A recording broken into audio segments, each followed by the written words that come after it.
Hello friends. Welcome. Today we will recap 2023 American screen life thriller film, Missing. Spoilers ahead. Sit back, relax, and enjoy. The film begins with a camcorder recording from 2008, capturing young June Allen enjoying a family trip with her father, James. Grace, June's mother, enters the scene as James experiences a nosebleed, although he brushes it off as nothing serious. The video abruptly ends as Grace reviews and edits it.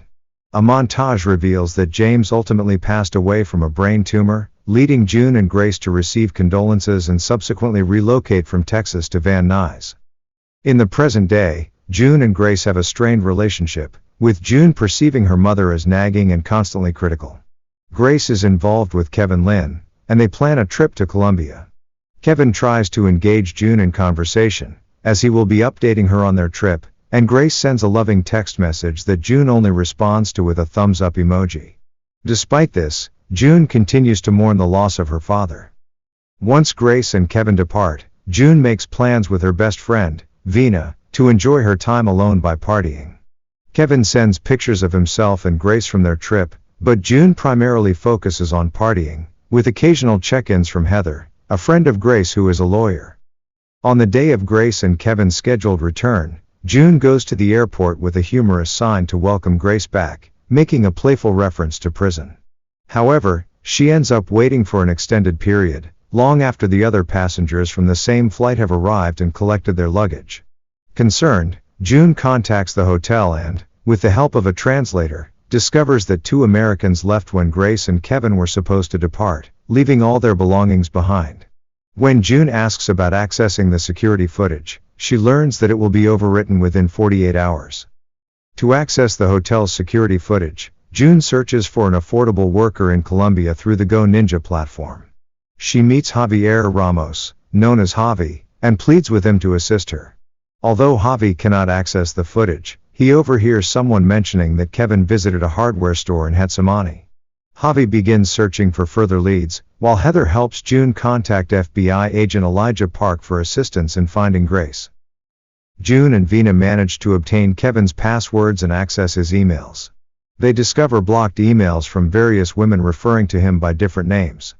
Park informs them that Kevin is a recently released con man, but any illegally obtained evidence against him would be inadmissible in court.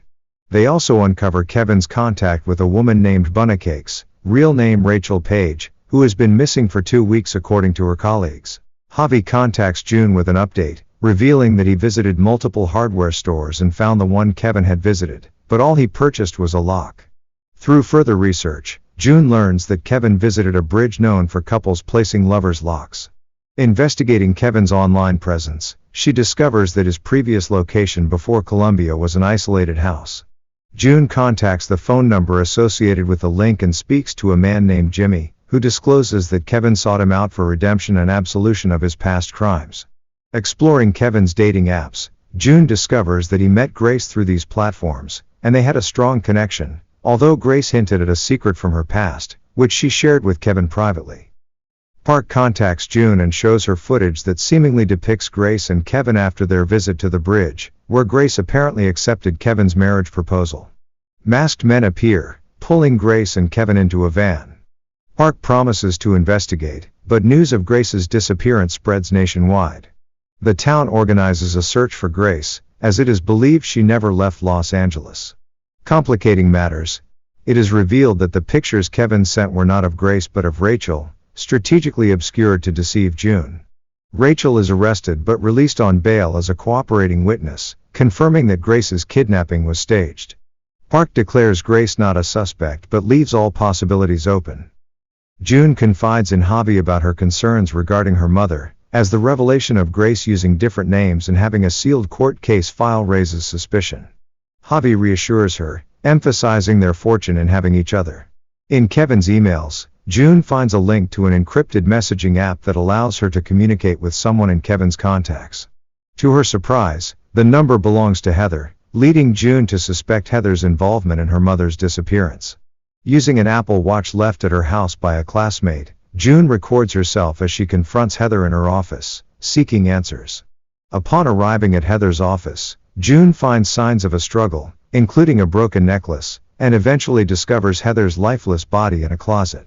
As news of Heather's murder breaks, June receives information from Park that Kevin was allegedly spotted near the border. Returning to the encrypted messaging app, June engages in conversation with Kevin's contact. Vina sends her a link to a real-time crime tracker app, which reveals that the police have located Kevin in Colombia. They surround him on the hotel roof, but gunfire erupts, resulting in Kevin's death and leaving Grace's case unresolved. Overwhelmed by despair, June begins to delete her voicemail messages per Grace's request. As she listens to some of the messages, she hears Grace affectionately referring to her as Junebug.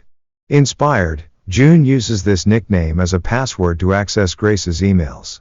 Investigating a blocked account, she discovers an anonymous threatening message indicating that Grace has been located. She also finds a link to security cameras hidden in a familiar-looking house, which happens to be her childhood home. Shortly after, Jimmy, the man from Kevin's church, calls June. In a frantic state, he reveals himself as James, June's supposedly deceased father. Shocked, June allows James into her home to explain. James discloses that Grace's real name is Sarah and that she fabricated lies about him to have him imprisoned. June begins to suspect that something is amiss when James forcefully grabs her and locks her in the trunk of his car. A flashback reveals the complete home video from the beginning, exposing the truth behind James' bloody nose, which resulted from drug use. He was an abusive drug addict, and Grace turned him in to protect herself and June. Recorded calls feature James threatening Grace and demanding to see June. Grace changed her identity and relocated to evade James, but he ended up becoming the limo driver who facilitated the switch between Grace and Rachel, with Kevin unaware of his true intentions. Heather played a role in helping Grace establish a new identity, forging a close friendship in the process. James brings June to their old family home, tying her up in her childhood bedroom. Grace is confined in a shed, desperately searching for a means of escape. James enters the room with a gun and throws June her sweater, signaling Grace's presence. A struggle ensues between Grace and James, allowing her a momentary advantage to flee and lock James in the shed. Grace rushes to June's room, freeing her and expressing her remorse. Unfortunately, James manages to break free and approaches them. June reaches out to Javi through WhatsApp on the Apple Watch, first apologizing for her previous behavior and then seeking his assistance. Javi looks at June's Instagram post, featuring a Father's Day picture that inadvertently reveals the family's old address, which he provides to the police. However, June loses contact with Javi. James enters the room, threatening June and Grace and shooting June in the side. As he attempts to restrain June once again, Grace stabs James in the neck with a shard of glass. James locks them in the room and seeks help, but he succumbs to his wound. June apologizes to the injured Grace for her past behavior, recalling how Grace relied on Siri for everything. Utilizing Siri, June accesses her phone and dials 911. June and Grace are rescued and receive medical attention. Their story becomes the subject of a fictionalized crime drama called Unfiction on Netflix, which also covered the previous case involving David Kim and his daughter Margot. June finds the dramatization of their ordeal unimpressive. Moreover, it is revealed that June and Grace have remained in contact with Javi, and he has successfully reconciled with his son. The film concludes with June having a FaceTime call with Grace, ending with a text message expressing her love for her mother. The end.